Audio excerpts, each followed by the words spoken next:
Welcome to the Real Life Podcast. I'm your host, Karen Brown, and today we are welcoming Ron Wickman. Ron was born and raised in Edmonton, Alberta. He graduated from the Technical University of Nova Scotia with a Master of Architecture degree.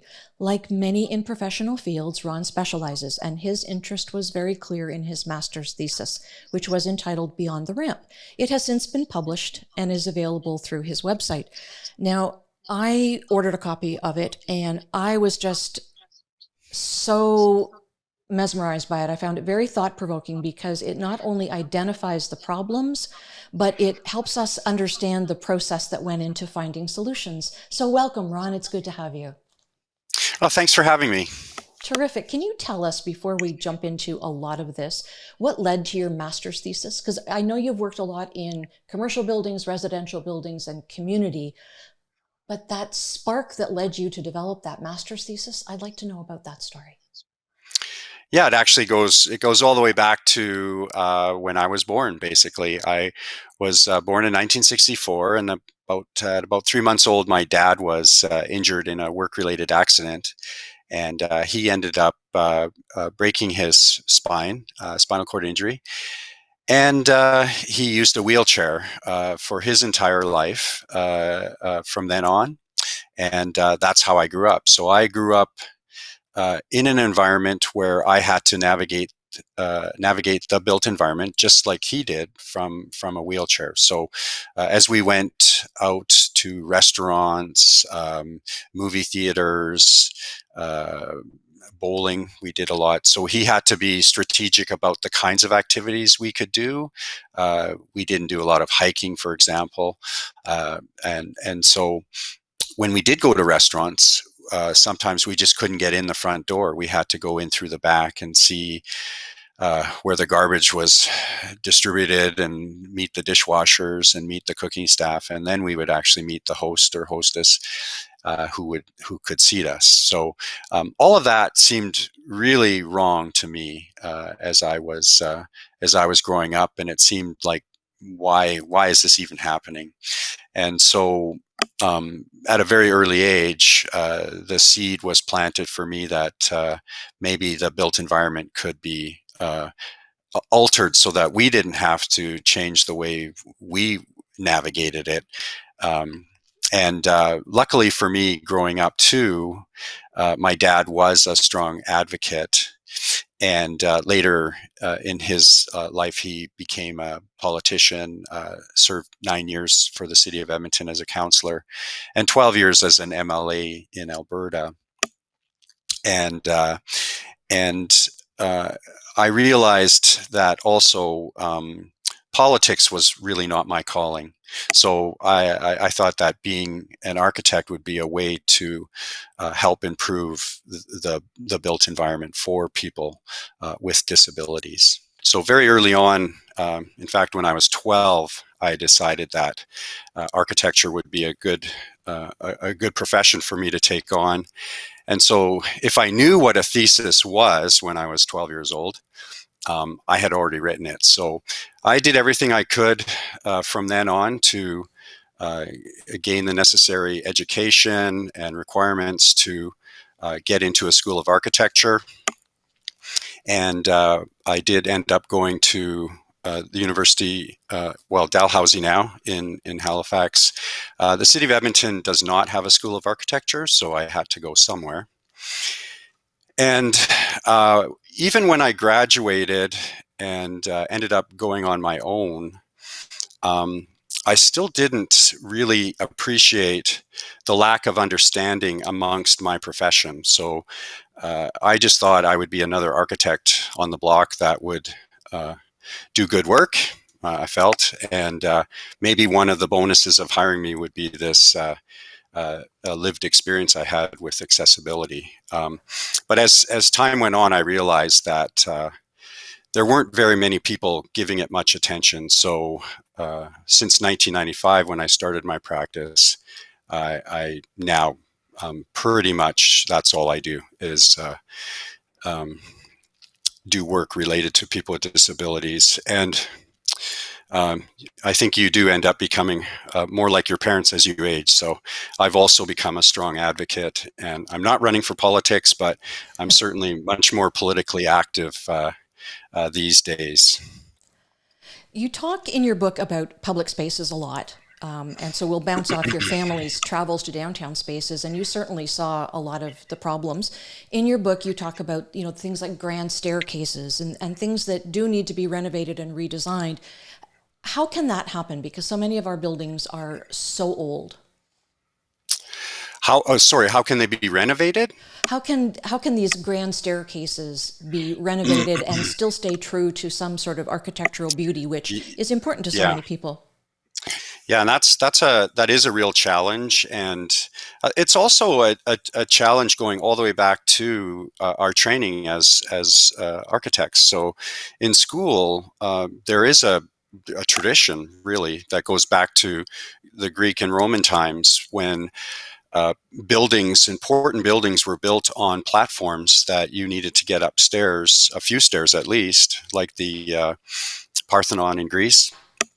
And that meant the people standing on the stage, so to speak, were the important people. So historically and culturally, we understand stairs to, or at least this elevated space, to be important to us. So uh, uh, in our older cities, in our older buildings, we see these stairs, these grand stairs, and yeah, it's a real big problem, and it's really hard to renovate. I actually had to do that exercise for our legislature building here in Edmonton, and it became quite a task to try to figure out how to provide access for uh, MLAs.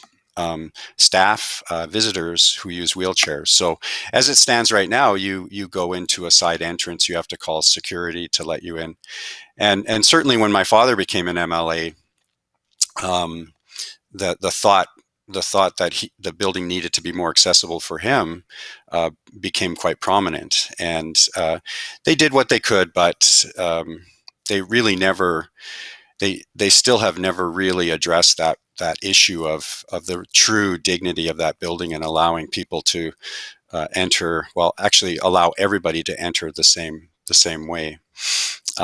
So I would say, generally speaking, the people who push to keep the historical side of the building have a stronger influence than, let's say, those of us that push for accessibility. So that's kind of an ongoing thing. Having said that, in my time now as an architect, I'm seeing a true cultural shift. And the legislature building in Winnipeg, for example, has quite a beautiful ramp that leads to the front entrance, and it was very well designed. And that was certainly an inspiration for me in coming up with ideas of what we could do here in Edmonton. So it is being done, it's being addressed, but it's always really hard to make it work so that it looks like it maybe was there right from the beginning. Right.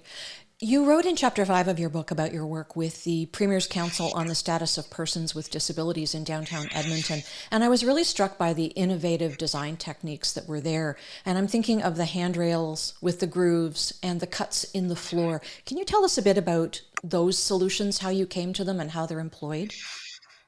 Yeah. Well, first and foremost, I don't come up with these things all by myself. So I look to people who truly can help me. So in the case of the Premier's Council space, there were two staff who used wheelchairs. Now, for me, understanding the needs of somebody who might use a wheelchair is a little bit easier, I have to admit. I grew up with it. Where it gets harder are other disabilities. And one of the staff members, Diane Bergeron, who worked at the Premier's Council, she is blind, and I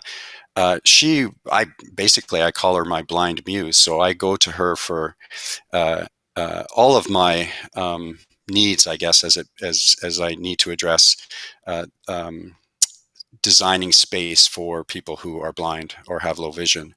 In Diane's case, she has no ability to see light or shadow, so she completely relies on sounds, smells, and texture to help her navigate the environment. So, in working on that space, one thing we did, for example, is I used a fabric paint which creates a texture, and I put that paint on all the lines of the floor plan of my drawing, so she could feel with her fingers the floor plan. So she really understood the space as we were designing it.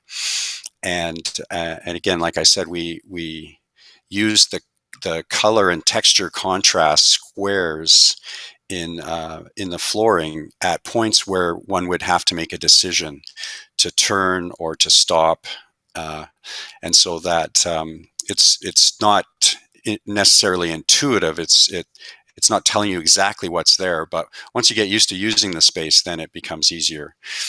But that texture will definitely tell you that something's up and you need to make a decision. And same with the grooves in the handrail. The handrails are there to help people with stability issues, but also as a wayfinding device. We use the grooves at entrances to the various office spaces. So once you hit the groove, then you know you could turn 90 degrees, and that would be the entry into that office space. So I really did use Diane, especially to help me design that space. The grooves in the handrails are really very pretty. I mean, it's part of the architectural look of the place, but they serve such an important purpose. Yeah, I love that part too, because again, I think what a lot of other designers think, whether you're an architect, interior designer, industrial designer, is that these elements have to be purely functional, and there's no attempt to make them look beautiful or make them look seamless or invisible. And that's a big part of my book as well, where I do talk about making it, again, look like it was always meant to be there, but actually taking advantage of the fact that it needs to be there for a functional purpose, but make it look quite beautiful as well. Terrific. COVID has had such a huge impact on the way that we work and where we work. A lot more people working from home, a lot of empty commercial buildings in downtown areas. Is this an opportunity to bring to bring accessibility into the discussion in a more robust way? Absolutely. Yeah, it's really, and again, this part of it has nothing to do with architecture or design. It's just the fact that we do have the means and technology to allow somebody, and we know this well, we can work at home and we can work with our computers and we can connect with other people all over the world. Now, for me, I started my practice in '95, working out of my home, and I haven't changed. So I was ready for that part of COVID right from the beginning. But I know a lot of people who have disabilities have told me that they would have trouble finding work simply because the facility wasn't accessible, or it would cost a lot to upgrade the facility.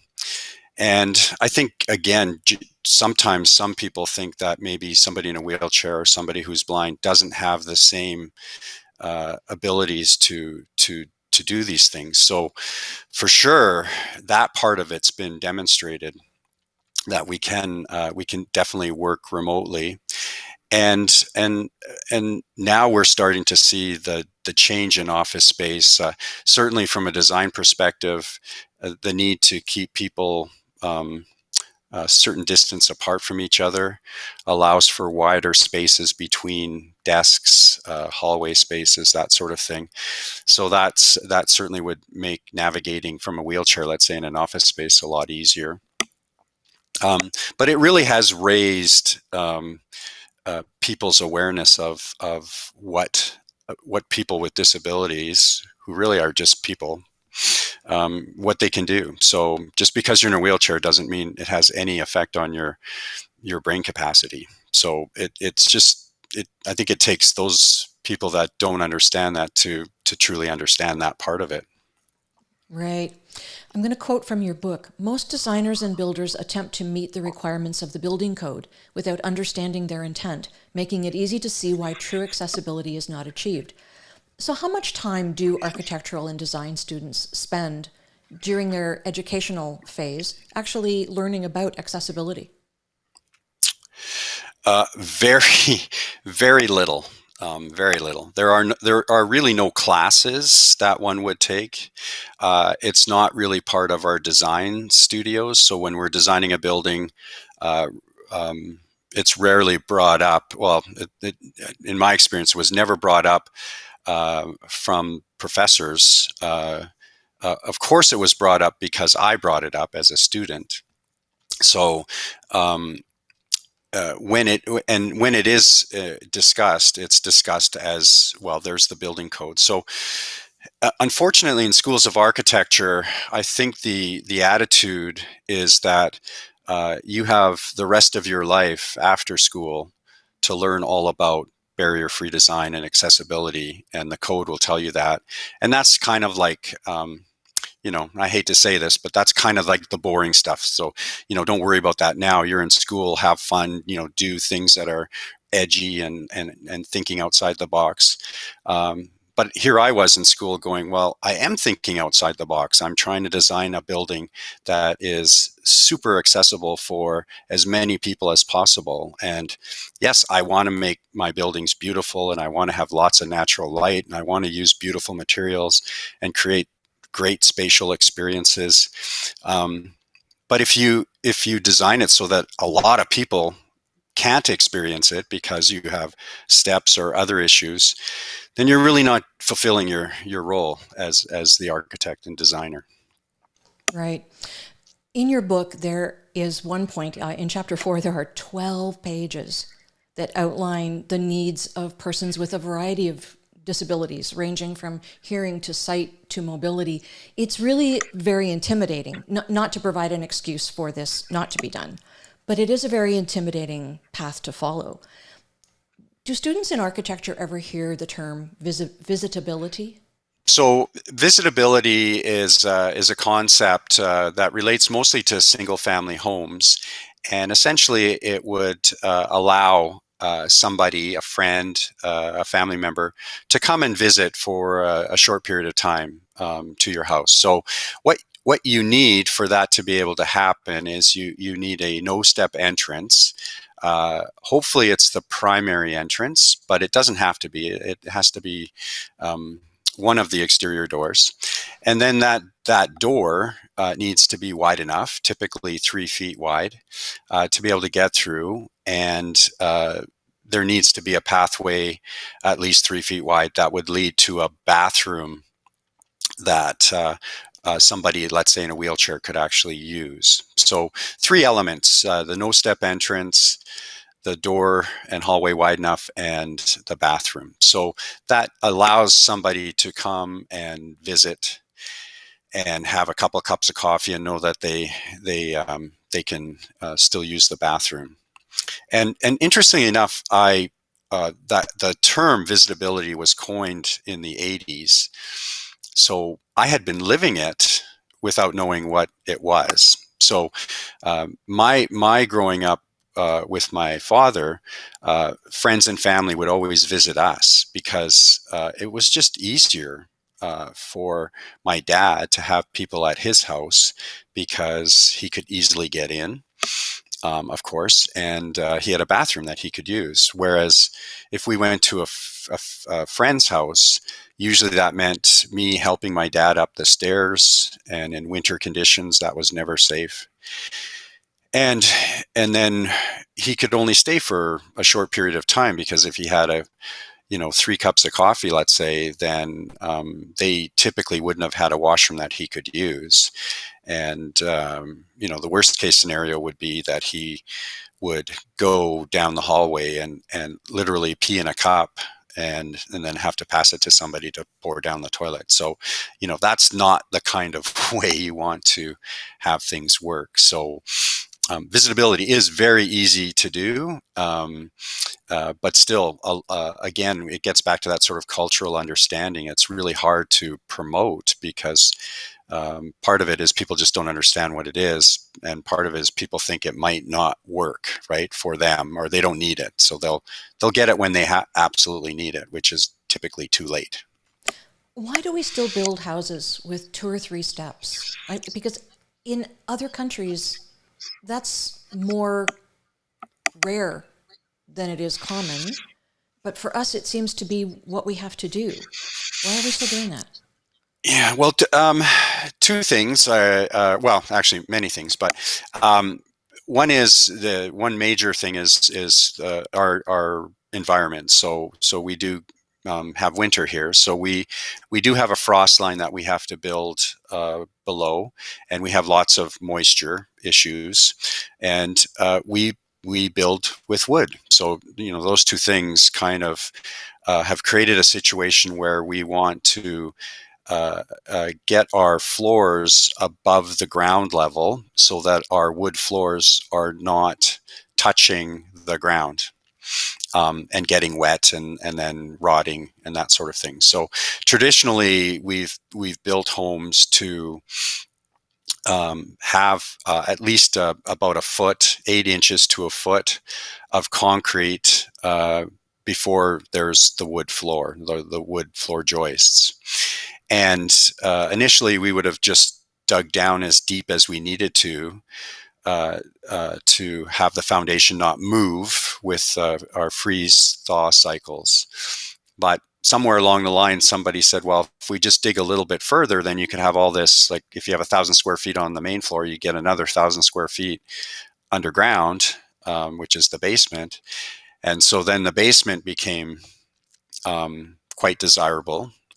And then for a time, there was a desire to have that basement windows as big as possible. So then you got into these houses that are terrible for accessibility bi-levels. So you enter at grade and then you go up 6 or 7 steps or down 6 or 7 steps. So usually when I see a house like that, I'm like, okay, this one's like, without even entering the house, I know it's going to be hard to renovate. So accessibility has never been a priority, and visitability certainly hasn't been a priority from the public demanding it from the builders, and the builders aren't inclined to build it without that demand being there. So it's a bit of a double-edged sword. Right.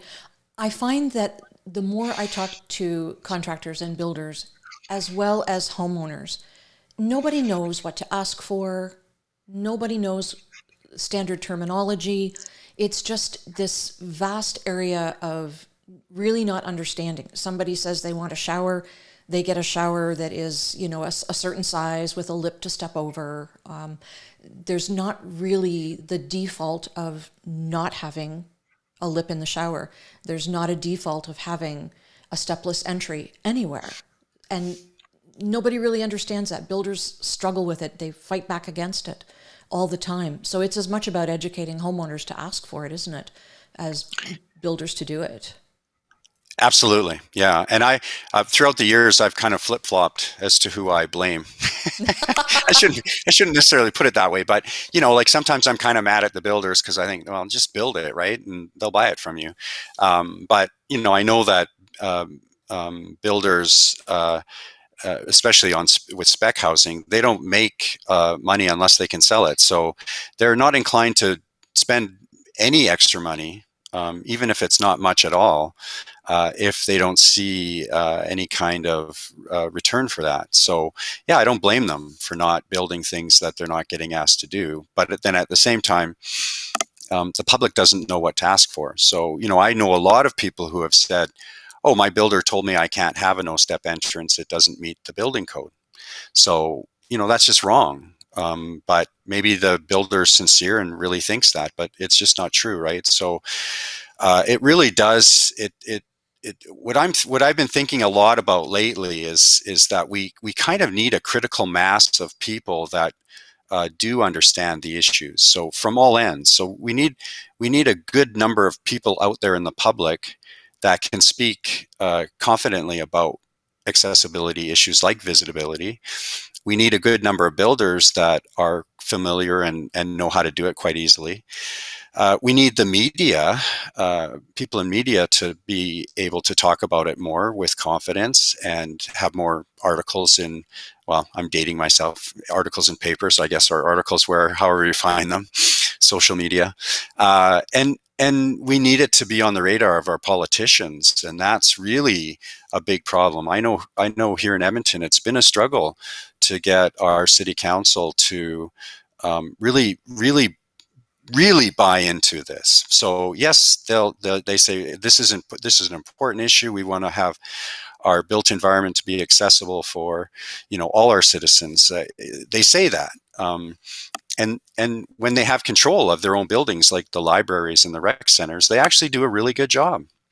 But housing is just not regulated by municipalities, so they really have no control of the situation. They rely on the market to really dictate all of that. Right. I know a small town that I have an apartment in, the council. I have asked the council members why they don't impose this. Like, why can't you, when somebody comes to you with a proposal for a development, why can't you say that 1 unit or 2 unit or 10% have to be built entirely accessible? And their fear, as expressed by this particular member of council anyway, was that if they start imposing conditions on things, the builders will just throw up their hands and go to another town, which loses them tax base. So it is definitely a layered issue. Yes. We touched on. Yeah, no, you're absolutely right. Yeah. Yeah. Go ahead. No, I'm just saying you're absolutely right, and I hear that a lot here as well. Right. We touched on bathrooms, and an expression that I do hear coming up more and more frequently, which is a good thing, is wet room. Can you explain what that is and how that is of benefit to an accessible needs community? Yeah, the wet room in essence is a bathroom that's waterproofed completely. So the entire floor, all the walls, the ceiling, everything's just waterproof. And again, you mentioned about how we build with stairs, and we build with wood mostly, especially our housing. So traditionally, we haven't embraced the idea of the wet room in a bathroom that's literally framed in wood. We're afraid that water will seep through and rot the wood. In Europe and in Asia, construction is usually done with concrete block. So the wet room is not a weird or unusual thing in most of Europe and Asia. It just is here. So it's taken a long time to become something that's talked about more, but now there's systems out there that completely waterproof your bathroom, and it's really becoming a big deal. In fact, I was in St. Louis at a Universal Design Conference about 5 years ago, and they had a little kind of trade show. So it was just it wasn't a big trade show, it was a small room.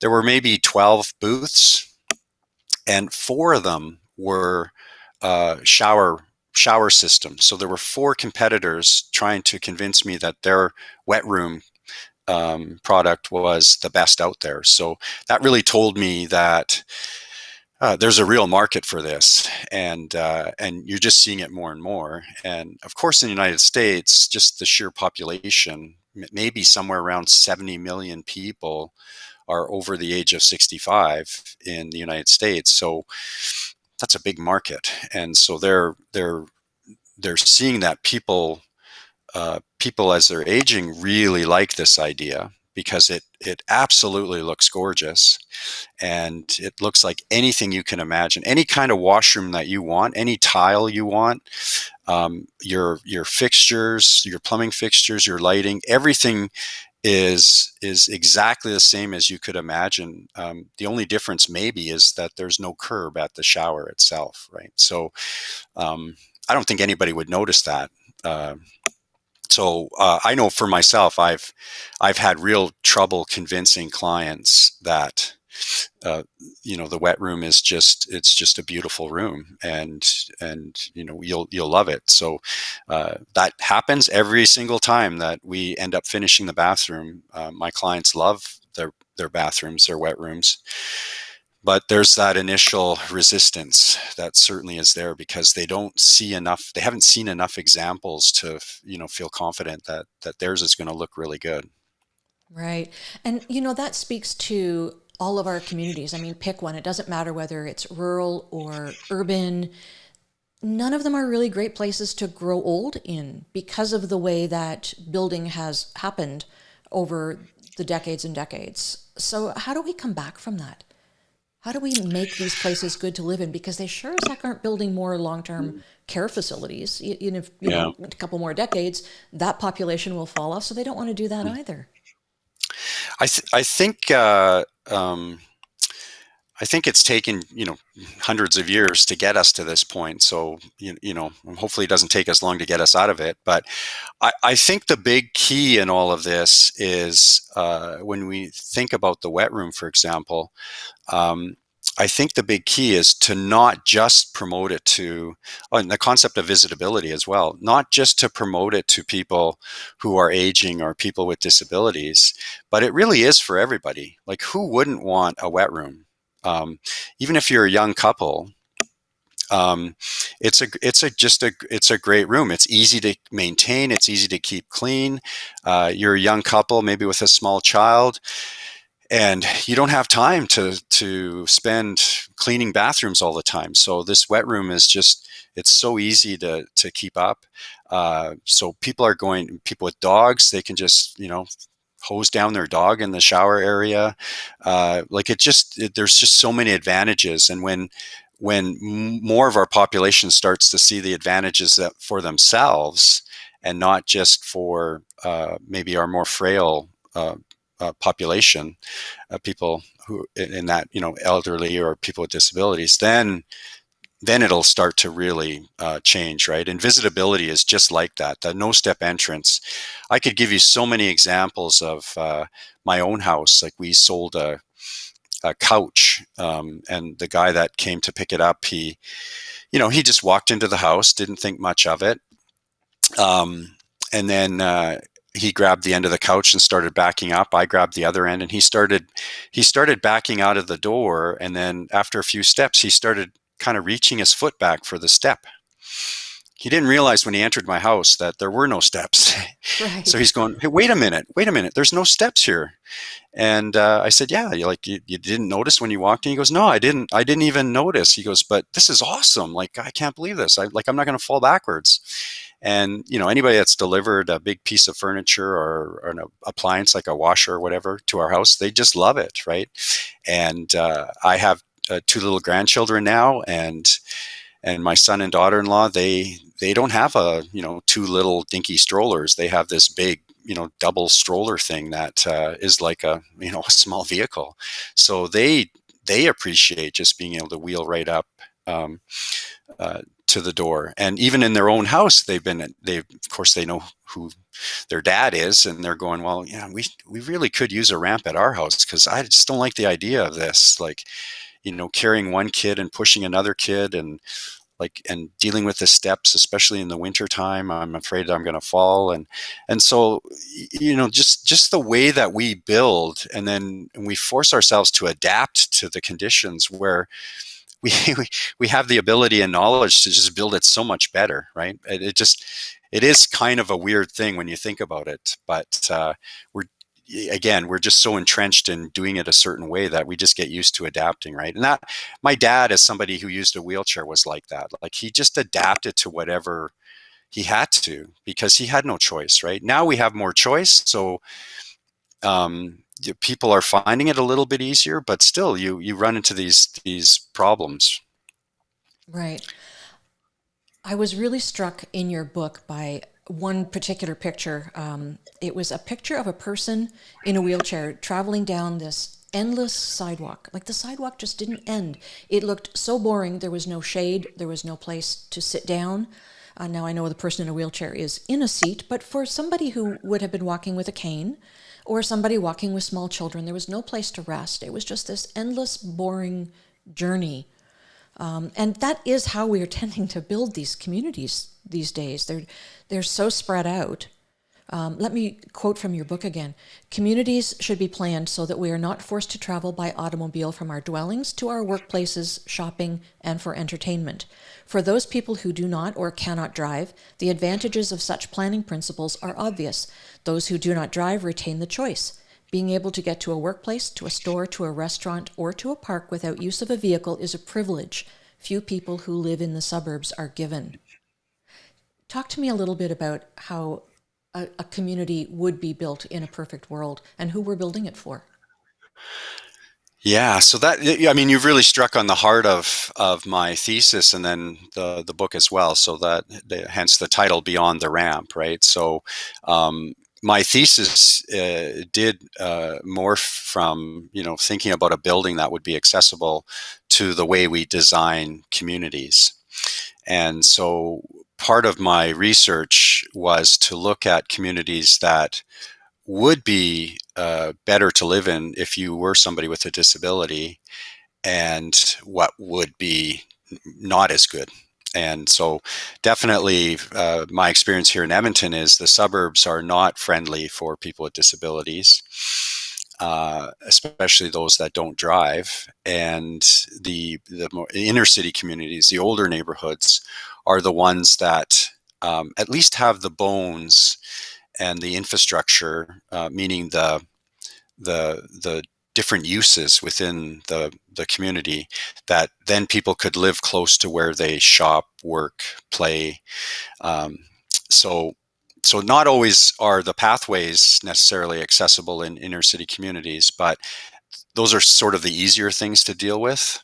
It's like a house. You have to have the house itself to have all the right functions and the kind of right space to make it work. And then if you need to widen a hallway, sure, you can make it. If you need to deal with a little step, you can deal. Those are things you can deal with quite easily. So I started to really look at that that idea of how could we design a community that would allow people to live in quite easily, again, especially if you don't drive.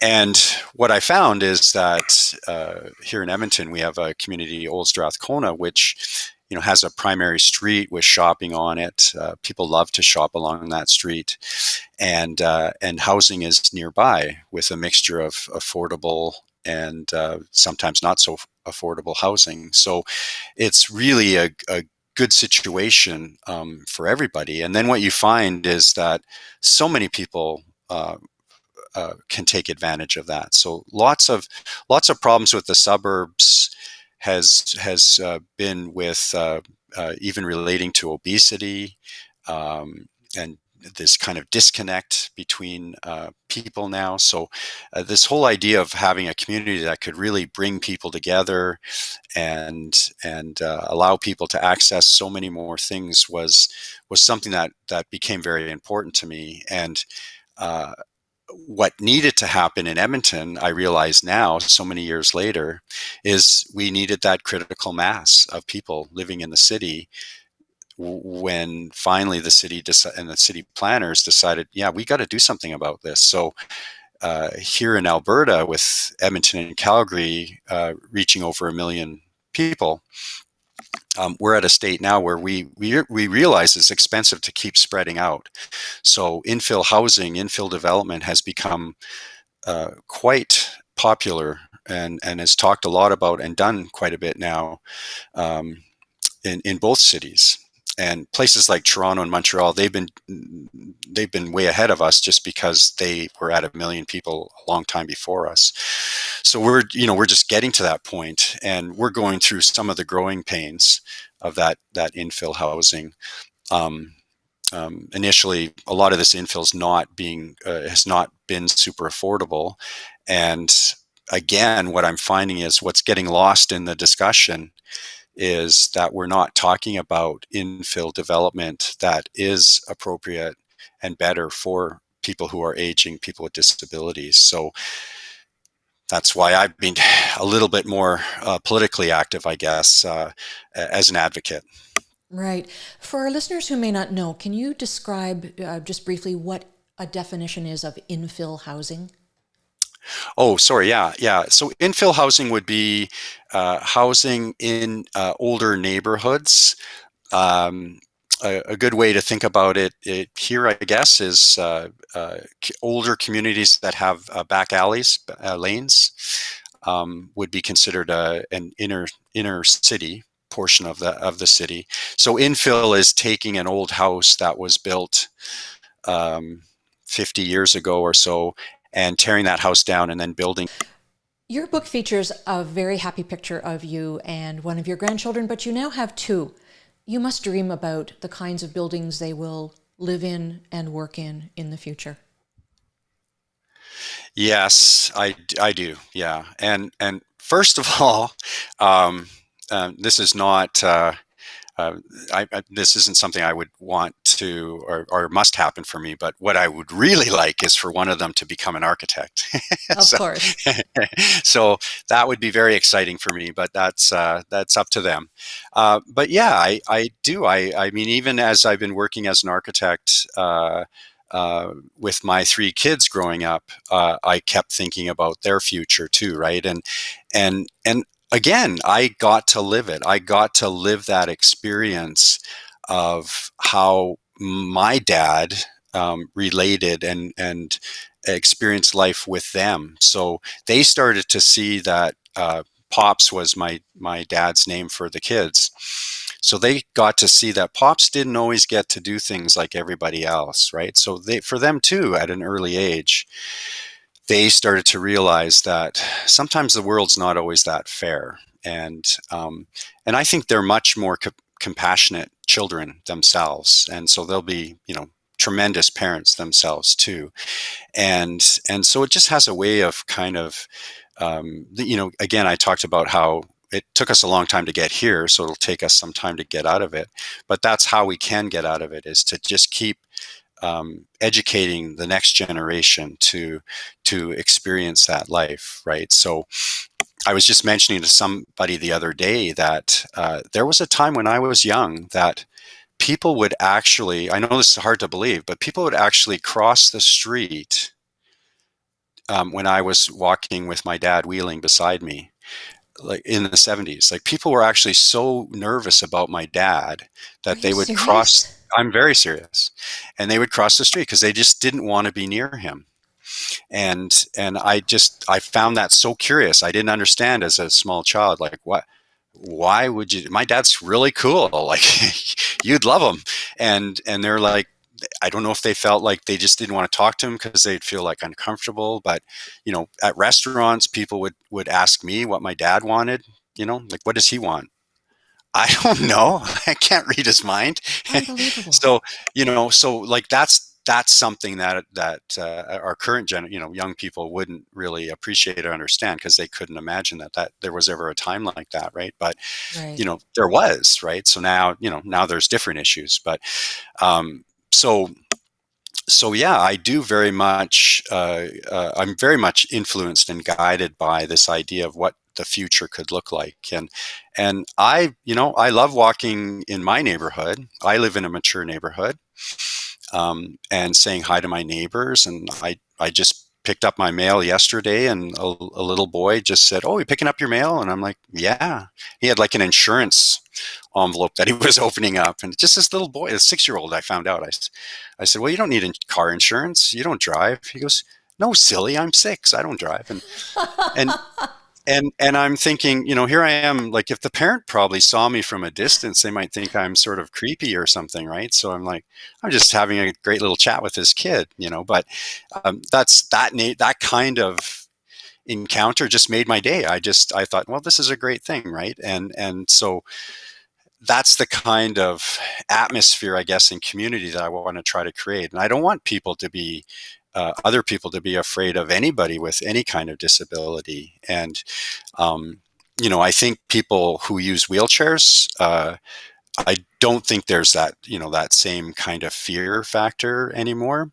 I would say today probably people are just starting to appreciate and understand some of the issues around mental health and people with cognitive disabilities. And so that's something that's challenging for people, I think. People with quite major disabilities, but we're starting to see that people are people, and they have different means of getting around, and that's the kind of world that we just appreciate everybody for who they are, right? And that's the kind of atmosphere that I'd like to create always tried to create for my kids, and certainly, hopefully, for my grandkids as well. Right. And those kinds of communities that you're talking about will build that kind of engagement. Slow to happen.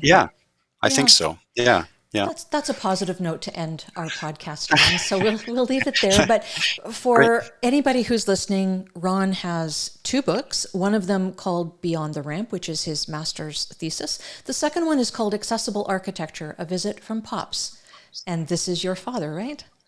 Yeah, so that the first book it's basically a children's book, which really tells a story of very quickly here, tells a story of how we modified our own bungalow to actually make it a 2-story, and then we repoured our front car garage, driveway, and sidewalk so that there was no longer 3 steps at the front door. So this idea that my dad, before our renovation, would literally park his van on our driveway and phone into the house, and the kids would come running out and grab their treats from him and then go running back in. And that was the extent of his visit. And then he was, after the renovation, he was able to just wheel up to the house and just literally come right into the house and visit with us and stay for a bit.